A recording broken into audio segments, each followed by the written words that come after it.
आज की कोई भी औरत हो, अगर उसने ठान लिया तो वह अपना काम निकलवा कर ही रहती है। एक दिन मालकिन ने मुझे एक कोल्ड ड्रिंक दी और कोल्ड ड्रिंक में नींद की गोली मिला दी। कोल्ड ड्रिंक पीने के बाद मुझे बहुत गहरी नींद आ गई।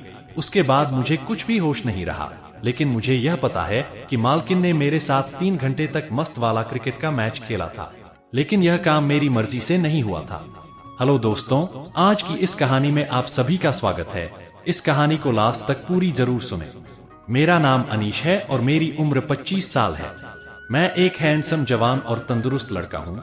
मेरा ताल्लुक एक बहुत गरीब घर से था, इसलिए मैं नौकरी की तलाश में भटक रहा था। तभी मुझे एक हवेली में ड्राइवर की नौकरी मिल गई। वहाँ की मालकिन रोजाना रात को मुझे अपने कमरे में बुलाकर पति पत्नी वाली हरकत करने को कहती। मैं भी उसके कहने पर रोजाना उसके कमरे में चला जाता। एक दिन रात को मलिक की गैर मौजूदगी में मालकिन ने मुझे गाड़ी निकालने को कहा। मैंने जल्दी से गाड़ी स्टार्ट कर दी और वह जाकर गाड़ी में आकर बैठ गई। वह दिखने में बहुत खूबसूरत थी। आज फिर तैयार होकर किसी पार्टी में जा रही थी, लेकिन पार्टी से आने के बाद उन्हें कोई होश नहीं रहता था। मैं जानता था कि मलिक अपने कारोबार के सिलसिले में अक्सर घर से बाहर रहते थे। कभी उनकी सऊदी की फ्लाइट होती तो कभी ईरान की। काम के सिलसिले में वह ज्यादातर घर से बाहर ही रहते थे। ऐसे में मालकिन घर में अकेली उदास फिरती रहती थी। कभी वह किसी पार्टी में चली जाती तो कभी किसी दोस्त के घर। मैं उनका खास ड्राइवर था, इसलिए उनके एक इशारे पर आधी रात को भी फौरन ही गाड़ी निकाल लेता था। वह एक कम उम्र की कमसिन, खूबसूरत, नाजुक और हसीन मालकिन थी। उनकी उम्र महज 23 साल की थी, जबकि मालिक अच्छा खासा अधेड़ उम्र का व्यक्ति था। ऐसे लगता था कि उन दोनों की शादी सिर्फ उनकी दौलत की वजह से हुई है, क्योंकि उनके उम्र का कोई जोड़ नहीं था। लेकिन बंगले के सारे नौकर जानते थे कि मालकिन मुझ पर कुछ खास मेहरबान है। वह अक्सर मुझे मोहब्बत भरी नजरों से देखती रहती थी, लेकिन मैं उनकी आंखों में शर्मिंदगी भी महसूस करता। अक्सर ही उनके कमरे में मैं अकेले जाने से झिझकता था। एक बार जब मालकिन के साथ एक शॉपिंग मॉल में गया तो उनके मिलने जुलने वाले मेरी तरफ इशारा करते हुए पूछते थे कि यह तुम्हारा पति है। लेकिन मालकिन उनकी गलतफहमी दूर करती कि मैं उनका पति नहीं बल्कि उनका एक नौकर हूँ।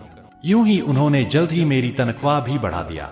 हालांकि मुझे अभी ड्राइविंग करते हुए सिर्फ चंद महीने ही हुए थे, लेकिन फिर उनका इरादा जानकर मैं कुछ अजीब सा महसूस करने लगा, क्योंकि वह एक शादीशुदा औरत थी और अपने पति से बेवफाई कर रही थी। अक्सर जज्बात में आकर वह मेरा हाथ भी थाम लेती। फिर एक दिन उन्होंने मुझे अपने कमरे में बुलाया। मैं जानता था कि मलिक एक हफ्ते के लिए अमेरिका गए हुए हैं। उनके कारोबार में दिन रात बढ़ोतरी हो रहा था। वह खूब दौलतमंद होते जा रहे थे, लेकिन उनकी अपनी बीवी पर कोई ध्यान नहीं था। हालांकि कुछ वक्त उन्हें अपनी बीवी को भी देना चाहिए था। शायद यही वजह थी कि वह मोहब्बत को तरसती हुई एक ऐसी लड़की थी जिसे किसी सहारे की जरूरत थी, और वह अपना सहारा मेरे अंदर तलाश कर रही थी। लेकिन मैं ऐसा नहीं चाहता था कि इतनी अच्छी नौकरी किसी मामूली गलती की वजह से चली जाए। उस दिन भी मालकिन ने मुझे अपने कमरे में बुलवाया तो मैं सहमत हो गया।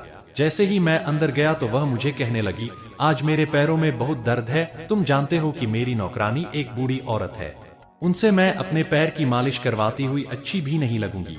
यह कहते हुए वह लगातार मुझे ही देखे जा रही थी। फिर मैंने अपनी नजरें झुका ली और फिर धीरे धीरे उनके पांव का मसाज करने लगा। लेकिन मैंने अपने ऊपर शैतान को हावी होने नहीं दिया। मैं नहीं चाहता था कि ऐसा नापाक रिश्ता मैं अपनी मालकिन के साथ जोड़ लूं। मैं उसे उस काम के लिए अपनी तरफ से साफ मना करना चाहता था, लेकिन फिर वही मेरी गरीबी मेरे आड़े आ गई। कहीं मुझे नौकरी से हाथ न धोना पड़ जाए, यही सोचकर मैं खामोशी से उसके पांव की मालिश करता रहा। फिर थोड़ी देर बाद मैंने देखा कि वह गहरी नींद में सो गई है। तब मैं चुपचाप उठकर कमरे से बाहर आ गया। शुक्र था कि बंगले के किसी नौकर ने मुझे उनके कमरे से निकलते हुए नहीं देखा था, वरना मेरी इज्जत पर आंच आ जाती। फिर तो जैसे हर रोज यही होने लगा। लेकिन दोस्तों, आप तो जानते हैं कि आज की कोई भी औरत हो, अगर उसने ठान लिया तो वह अपना काम निकलवा कर ही रहती है। एक दिन मालकिन ने मुझे एक कोल्ड ड्रिंक दी और कोल्ड ड्रिंक में नींद की गोली मिला दी। कोल्ड ड्रिंक पीने के बाद मुझे बहुत गहरी नींद आ गई। उसके बाद मुझे कुछ भी होश नहीं रहा, लेकिन मुझे यह पता है कि मालकिन ने मेरे साथ 3 घंटे तक मस्त वाला क्रिकेट का मैच खेला था। लेकिन यह काम मेरी मर्जी से नहीं हुआ था, इसलिए मैं अपने आप को इस काम के लिए दोषी नहीं मानता। अब मुझे बहुत अजीब लगने लगा था। फिर एक दिन मैंने फैसला किया और सोचा कि इससे पहले कि मेरी नौकरी भले ही क्यों न चली जाए, पर मालिक को सब कुछ सच सच बता दूंगा कि किस तरह मालकिन ने मुझ पर इतनी मेहरबानियां कर रही है। मैं अपनी इज्जत पर आंच नहीं आने देना चाहता था, इसलिए एक दिन चुपके से मालिक के पास उनकी फैक्ट्री में पहुंच गया। मालिक ने फौरन ही मुझे अपने ऑफिस में बुलाया। फिर मुझे देखते हुए कहने लगे, क्या हुआ, अब के महीने की तुम्हें तनख्वाह चाहिए क्या? मेरा सोचा था कि मेरी बीवी तुम्हें तनख्वाह दे दी होगी।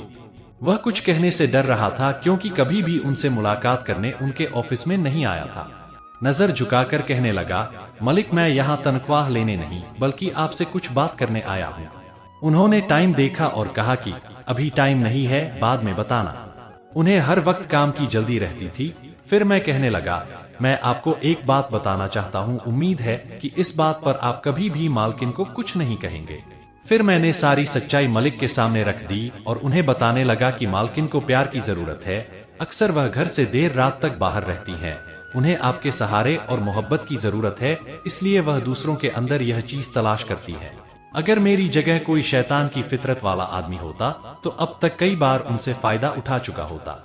वह बहुत मासूम और भोली हैं, कम उम्र की वजह से उन्हें इन बातों की समझ नहीं है, लेकिन अगर आप उन पर ध्यान दे देंगे तो वो सब छोड़कर आपकी तरफ लौट आएंगी।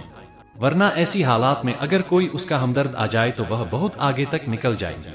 मलिक परेशान सा होकर मेरी सारी बातें सुन रहा था। जब उन्हें इस बात का एहसास हुआ तो उनकी आंखों में आंसू आ गए। वे कहने लगे, वाकई में मैंने अपनी बीवी से सिर्फ उसकी खूबसूरती की वजह से शादी की थी, लेकिन घर में लाकर उसे किसी शो पीस की तरह सजा दिया, कभी उसको वक्त ही नहीं दिया। हालांकि उसी के लिए ही इतनी मेहनत करता हूँ, लेकिन सही है, औरत को दौलत की नहीं मोहब्बत और प्यार की भी जरूरत होती है। मैं तुम्हारी बात अच्छी तरह समझ गया हूँ। और फिर वे कहने लगे, तुम एक समझदार, नेक और ईमानदार आदमी हो, इसीलिए मैं तुम्हें इस फैक्ट्री में मैनेजर की नौकरी देता हूँ।